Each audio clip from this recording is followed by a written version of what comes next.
What's up everybody, welcome into a brand new video. We're approaching the end of Master League Premier and I've decided that I am sick and tired of the Florges Gholdengo cores. I'm so sick of them, I've seen so many of them. Florges is way overpowered and I felt like with a lot of the content creator teams that I looked at, they were really undervaluing, underappreciating, underestimating how strong Florges was going to be. When you pair that with another steel type like Gholdengo, it gets really, really difficult. In order to counter all of these Florges and Gholdengo cores, I decided to bring a very unorthodox team into the Master League Premier Cup. That is an ABA team that is weak to ground. So if you run into a Mudslap lead, do so at your own peril. All things considered, even though we didn't gain that much ELO, it was so satisfying punishing the fairy and steel type cores that we see so often in this meta. We're gonna get a league rotation tomorrow, but let's jump into some Master League Premier Cup battles. In our first game here, we've got a Dragapult in the lead. Every time I see this Pokemon, I think of the Andries battles that she sent me. Thank you so much again for those awesome Dragapult battles. She has that very, very nice 100% Dragapult. I actually hatched one as well. I'm working on my XLs, so let's see if we can get some Dragapult action going maybe next season. Dragapult is going to throw the Shadow Ball there into the Magnezone. Opponent actually switches now into Metagross. So already looking at this team, you've got Dragapult, you've got Metagross, definitely a little bit soft to something like a Gholdengo, but I am going to go ahead and bring out my Skeledirge now against this Metagross. This team, ABA weak to ground. If you see a Mudslapper in the lead, like I said in the intro, it gets really difficult. But if you don't see the Mudslapper, you can always use the Goodra to counter it. So we are gonna go ahead and throw a Torch Song and Undercharge there. The Metagross is gonna be 8 to the first metering match and then 7 to the next 3. So it's a little bit faster on the second go around. Opponent comes in now with the Dragapult. I'm gonna let this through. It actually turns out to be a Breaking Swipe, which is really nice. Gonna go for one more Incinerate and then the Torch Song. I'm already 1-time boosted. We're gonna be 2 times boosted now once we connect and we do get the knockout. Opponent's last Pokemon is a Magnezone as well. So a little bit of Dragapult, Double Steel, which is kind of a cool team as well. I do take the final shield coming in now with the Goodra. Opponent realizes they cannot overcome this deficit and they do top left. So let's go ahead and jump into this next battle. We've got Magnezone lead into Gholdengo. All right, I've seen a mix of Astonish Gholdengo and Hex Gholdengo. I do think that there is a bit of merit to both. If you want a little more fast attack, Astonish is definitely the way to go. Hex is going to help you pace a little bit faster to those charge attacks. Shadow Ball does get shielded up there. Gholdengo, that's the one thing that you can count on. It's either gonna throw a nuke move or another nuke move, either Focus Blast, Dazzling Gleam, or Shadow Ball. Mirror Shot does get shielded, which is really nice. I'm gonna blind throw this Wild Charge to try and take that second shield, or take the steel type with us, and we take the steel type, which is really nice. Opponent comes in with Gliscod. I didn't mention this, but this team also wrecks Gliscod. I mean, not only do you have the Magnezone with the super effective Wild Charges and Volt Switches, you also have the Goodra. My opponent, a little bit lost in the sauce there, does throw a Aqua Jet, which is even better for us. Gonna come in out with the Goodra. Opponent swaps into Florges, and this is exactly how we designed this team and exactly what we wanted to achieve. Opponent top lefts as well. I thought about calling this video AVA Steel Fire makes opponent's top left, but we got some pretty interesting matches down the stretch here. Opponent is going to lead a Purified Magnezone in game number 3. One consideration that I did make is that I thought about putting Flash Cannon on Magnezone instead of a Mirror Shot. The main reason is because when you're up against something like a Florges, it's really difficult to chip it down. You have to throw at least 2 Mirror Shots, probably 3 in most cases, and it does get really tedious. Opponent is going to throw a Charge Attack here. I'm going to No Shield a second time. This is only the Wild Charge, but now that they are debuffed, I put myself in a great position. Going to throw my first Wild Charge here. Opponent does Shield. I did bait earlier on in this matchup, so it does allow me to go ahead in terms of energy, and I'm honestly very proud of how I played this Magnezone mirror. This is one of my best pieces of work with this team. I'm up now 2 shields to 0. Opponent comes in with Waterfall Gary, and we've got the perfect answer in our Goodra. Goodra gonna come in, another top left, 3 games in a row, opponent top lefts. If you notice so, we have not seen a Mudslapper yet. Those are coming, I promise. Oh, there we go. Next battle, Mudslap Rhyperior. I'm gonna stay in. Now, you are an ABA team, and this is another reason why I was considering a harder hitting steel type attack, but honestly, with the Flash Cannon energy, I don't know if I would even make it there in time, so it's a bit difficult. Opponent does absorb the Mirror Shot, no problem. Now they have a sizable energy lead, so we're gonna do our best to try and beat this team.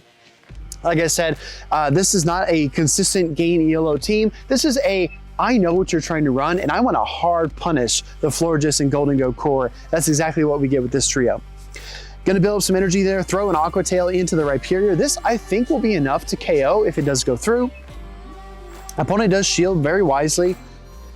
Now I'm kind of forced to shield as well. And as you can see, one Rhyperior is a disaster for this team. If you want to run this duo of Skeledirge and Magnezone, you can lead Goodra and run like an ABB. I think that's also a little bit palatable, but I was getting so frustrated with the fact that every time I safe switch a Dragon or anything not named Florges, I would just get hard walled by Florges.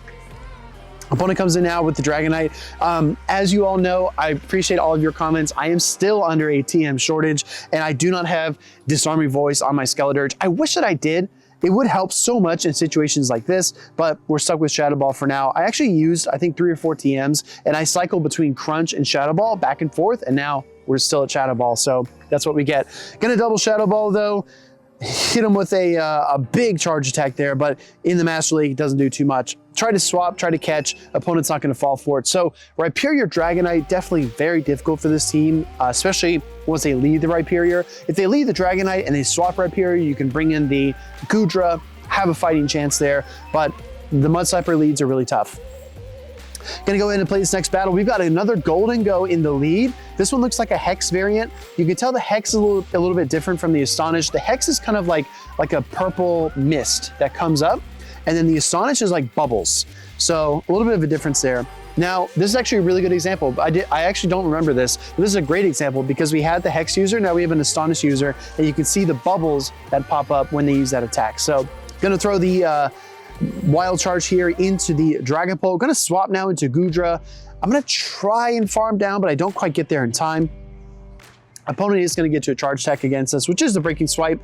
We're gonna go ahead and Dragon Breath down. Opponent comes back in with the Gholdengo. A little bit of poor timing by me. I'm still refining this, still working on this, but in the midst of that Hex or Astonish, you wanna throw 2 Dragon Breaths and then the move on turn 3. So always learning, always improving, and I don't wanna say getting slow, right? Because I think I could still play well, but yeah, slowing down a little bit. Dazzling Gleam does connect. I've heard that's the new tech, and there it is, it's proven. Dazzling Gleam against the Dragons is very nice. I do not want to take a Shadow Ball here, so I do shield. Skeledirge shields. Oh, in comes Annihilate. This just got interesting. I'm not gonna shield the first Rage Fist. Gonna try to maintain discipline with my timing and try not to bring in Magnezone and get countered down, right? Those are the 3 things we want to do, and hopefully we can get to a triple Torch Song combination against this Annihilate. Gonna throw my second Torch Song here after no shielding the first Rage Fist. This one does get shielded as well, which is really good for us. Honestly, my opponent should have taken a page out of my book and no shielded the first Torch Song. I think that might have been the flip condition for them.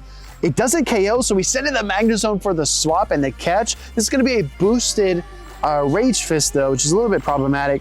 Opponent swaps into the Gholdengo, and they do get 2 hexes, or sorry, 2 hexes.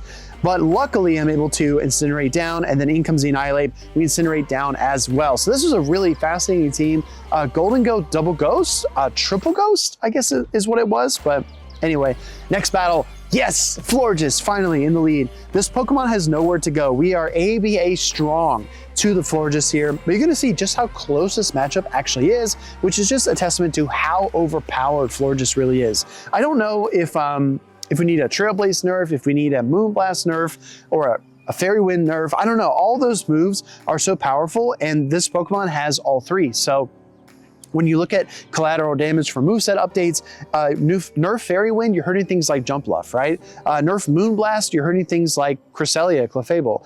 There's really a lot to be considered there. But anyways, we see the Rhyperior swap in. This is what I was talking about earlier. As long as the Rhyperior switches in and you're not too slow on the swap, I do think you have a ton of play. One more thing I wanted to try, but I have not been able to because of my TM shortage, is I really wanted to try, Rock Wrecker. I really wanted to try Sludge Wave Goodra. I think Sludge Wave would have been a huge surprise for the Florges. When you look at the charge stacks, you probably want Thunder Punch Sludge Wave. I think that's probably the recommended set. My opponent comes in now with the Dragonite, which is actually really good for us because it means we can send back out the Magnezone and keep our Skeledirge in the back for that Florges. So again, it has nowhere to go. We are gatekeeping the heck out of Florges teams with this trio here. Opponent is actually forced to swap because the steel typing is double resisting the Dragon Breaths here, and it'd be very, very difficult to farm down. I'm actually going to shield. They come in with the Florges now. That's a little bit of a cheeky shield. Maybe I was pushing the topic a little bit too much, but I do know that my Goodra is extremely weak, so I did need to find energy somewhere. I'm gonna go ahead and swap in now with the Skeledirge. Moonblast does connect, no attack drop, which is really good. I'm looking for a full Incinerate down here against the Florges, and then just try to YOLO that Shadow Ball into the Dragonite to win. Another Moonblast does connect, and suddenly I'm deep into the red. Luckily, my opponent is unable to switch, and thankfully they're not at the move yet. However, I don't know if this is enough. Shadow Ball gonna connect. It's not enough. Throwing another move. Oh, I overtap and I go for another Shadow Ball. Probably could have just done the Torch Song there. And this is also very, very helpful for everybody. Yes, you can stack Torch Song and Shadow Ball. So if you've incinerated something down, you're at max energy, you don't need to throw another Incinerate. You've got the move already. Opponent's gonna lead that Golisopod. They swap now into the Gholdengo. Now, Gholdengo is dealing a ton of damage. This is the Astonish version, I believe. So I'm actually taking a big amount of punishment here. Yeah, it is Astonish, which is a little bit unfortunate. However, I can start to fight back and try to take shields. Gonna throw the Torch Song there. It does pick up the KO. Opponent comes back in with the Golisopod. I'm gonna go for another Torch Song. This is a little bit ambitious. If you're gonna go for a third Torch Song, you need to survive 6 Shadow Claws, and I don't think I can do it when I look at this again. But I do get 2 more Incinerates through, which is really nice. Coming out with the Magnezone. I know Aqua Jet hurts a little bit more than you expect. Aqua Jet does connect. It takes about half, and then I look for the swap. If I can catch an Aqua Jet on this Goodra, that would be primo. Let's see if we can do it. Goodra, yes, Aqua Jet catch, which is really nice. Opponent comes in now with the Magnezone as our final Pokemon. We do have 2 Volt Switches on our own Magnezone, so there's a ton of play for us here. Again, kind of micromanaging your one-turn fast attacks. With the Goodra matchup or any Dragon Breath user, you can throw 3 Dragon Breaths in the midst of a single Volt Switch, and then your charge attack on turn 4. So again, I know for a lot of people this is obvious, but I think for a lot of trainers, even myself, within the first few seasons of GBL, I did not know that kind of stuff. So this is super important. Opponent decides to top left, which is another top left for us, and that is going to be the end of our battles. All right, everybody, we're on the way out from MLP. It was a fun rotation. I want to try some new stuff. Didn't get to try everything that I wanted, but you know, we had our fair shake. Hope you enjoyed this team. Let me know how it goes if you try it, and hopefully you don't encounter any Mud Slap leads. All right, everybody, adios.